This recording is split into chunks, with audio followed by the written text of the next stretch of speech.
There will be no more long lines at the Manila City Hall.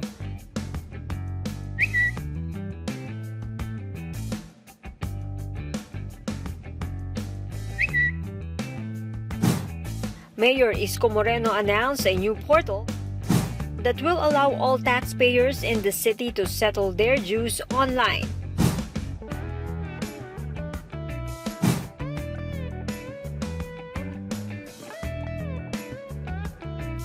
Taxpayers will have no more excuses to settle unpaid obligations during lockdown.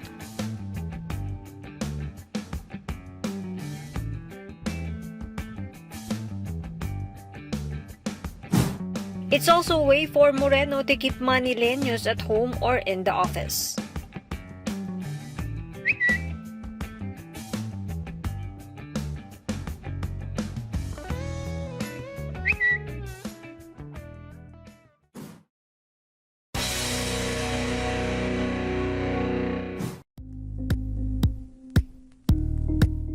Thank you for watching Politico TV. Please like and subscribe to our channel for more videos.